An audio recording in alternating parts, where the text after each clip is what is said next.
आज विज्ञान तरक्की कर रहा है, बहुत खूबसूरती की बात है, लेकिन इसमें क्या चीज शुद्ध है, क्या चीज अशुद्ध है, जो आप चर्चा कर रहे हैं, हम यह बात कर रहे हैं। मैं आपसे एक छोटी सी चीज पूछता हूं, आप मुझे बताइएगा, आज का जो विज्ञान है, इस विज्ञान ने सनातन धर्म के कई सारे ऐसे दर्शन, ऐसी बातें जिनका पिछले 100 वर्ष में हजारों बार विरोध किया था, लेकिन आज उन्हीं बातों को ये विज्ञान ठोक कर कह रहा है कि नहीं जी, ये सनातन की ये चीजें सही हैं।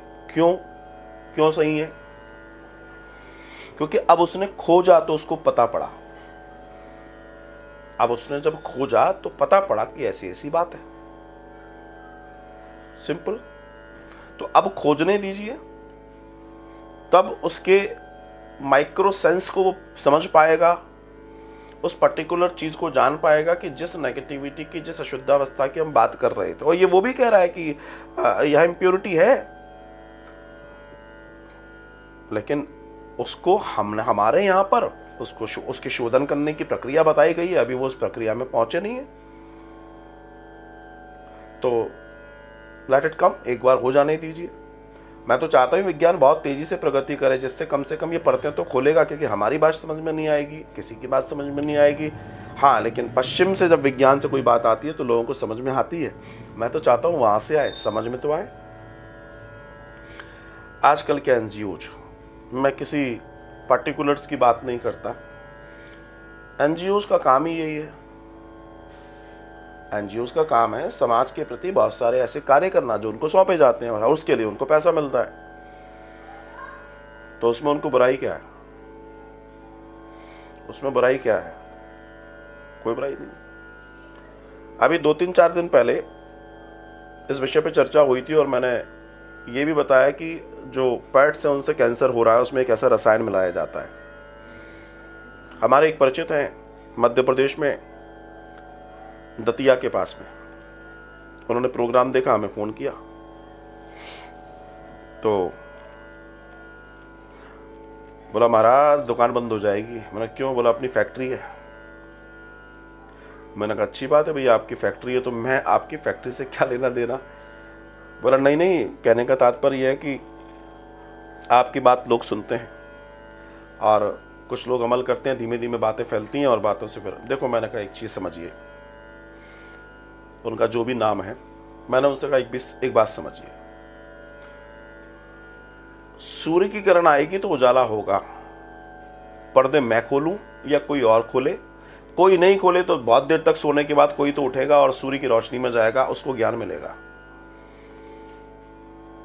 आवश्यकता आविष्कार की जननी है, इसमें कोई दो राय नहीं है। हर चीज का अपना एक दायरा है। जैसे पहले सीजेरियन नहीं होता था तो बहुत सारी माताओं की गर्भ के दौरान मृत्यु हो जाती थी, इसमें बिल्कुल दो राय नहीं है, ये बिल्कुल सही बात है। तो बोला कि अगर सीजेरियन हो जाए तो शिशु भी बच जाएगा, माँ और जच्चा बच्चा दोनों बच जाएंगे, बिल्कुल सही बात है। लेकिन वो व्यवस्था किस लिए बनाई गई थी? जब कोई इमरजेंसी दिखता है तो सीजेरियन होना चाहिए। लेकिन आज इसी भारत की रिपोर्ट बोलती है, कि भारत में 40% से ज्यादा सीजेरियन जो होते हैं वो फ्रॉड है। क्या है? फ्रॉड। ये तो ओवरऑल की बात हो रही है, और वही रिपोर्ट कह रही है कि जो माताएं गर्भ के समय पर, संतान उत्पत्ति के समय में जिन माताओं की सीजेरियंस होते हैं उसमें 60% से ज्यादा फ्रॉड है। फ्रॉड का मतलब होने ही नहीं थे, कर दिए गए, काट दिए गए पेटों को। क्यों? बिजनेस बना दिया लोगों ने। मेरा तात्पर्य सिर्फ इतना कहने का है साहब, जैसे जैसे मनुष्य प्रगति करेगा, सनातन के एक एक पहलू का उजागर होगा और सामने आएगा कि ये सत्य है। बहुत हमारे एक बहुत बड़े विचारक हैं, बहुत बड़े संत हैं, ज्ञानी विज्ञानी हैं, उनसे इस विषय पे मेरी चर्चा हुई थी। तो उन्होंने कहा बेटा अभी किसी को कुछ समझ में नहीं आ रहा है, लेकिन ये जो ऋतुकाल के समय जो रक्त प्रवाह है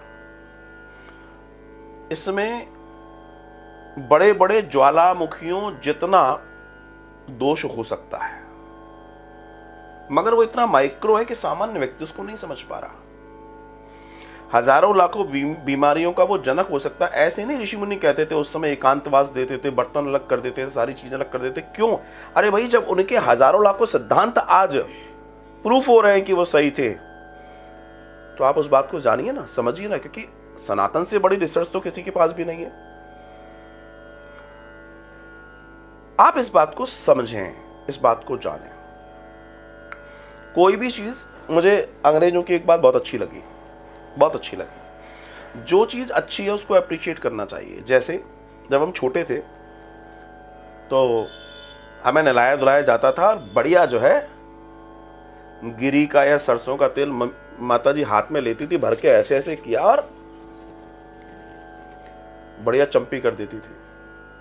हमारा अच्छा खासा तेल होता था और इतना तेल होता था सर में कि आप लोगों को ध्यान हो, शायद जो लोग मेरी तरह बुढ़े आ रहे हैं उनको ध्यान होगा, तो प्लास्टिक की जो स्केल होती थी, स्केल जो नापने वाली स्केल है, उसको हम ऐसे रगड़ते थे तो तेल आ जाता था उसमें, और फिर कागज़ का थोड़ा सा पत्ता रखते थे और वो ऐसे करते थे, वो कागज़ उसमें चिपक जाता था। इतना तेल होता था बालों में। तो मेरा जो कहने का तात्पर्य वो ये है, क्या ये ठीक था? नहीं, ये गड़बड़ था। इस बात को अंग्रेज कैसे करते हैं? अंग्रेजों ने कहा नहीं, अगर तेल लगाना है तो 2-3 घंटे लगाओ, उसके बाद वॉश कर लो। क्यों? क्योंकि अगर तेल लगा के सारे दिन तुम बाल लिए दौड़ोगे तो आपके उस तेल में इतनी ताकत है कि जरूरत से ज्यादा मिट्टी कलेक्ट कर लेगा। वो जरूरत से ज्यादा धूल मिट्टी तुम्हारे बालों में जमा हो जाएगी, क्योंकि तेल चिपचिपा होता है तो वो पकड़ेगा। और वही आपने रात्रि में लगा लिया या सुबह सुबह लगाया, 2 घंटे के बाद, 2 घंटे में उसका काम हो जाता है पूरा। 2 घंटे बाद आपने वॉश कर लिया, आपके बालों की गंदगी, और पता पड़ा हम उल्टी गंदगी धूल जो है ले रहे थे। लेकिन उन्होंने कहा नहीं, ऐसे नहीं, ऐसे करें। बात बिल्कुल सही है। तो कहने का तात्पर्य है कि चीजों को समझना जरूरी है, कौन सी चीज किस तरीके से उपयोग की है, नहीं है, वो हम जाने। आपको जो बताया कि ये सारी चीज़ें हैं, आजकल लोग कह रहे हैं नहीं जी ये कोई अशुद्धावस्था वाला कार्य नहीं है, उनको बोलने दीजिए ना। और जब तक कोई विरोध नहीं करेगा तब तक चीज़ें निकल कर भी नहीं आती सही से, इसलिए उन्हें करने दीजिए। लेकिन मैं तय आपसे कहता हूँ कि आने वाले समय में यही पश्चिम से लिख कर आएगी रिपोर्ट कि नहीं, जो सनातन, जो हिंदू कल्चर के अंदर शुद्ध और अशुद्धावस्था का दर्शन है, ये परम सत्य है।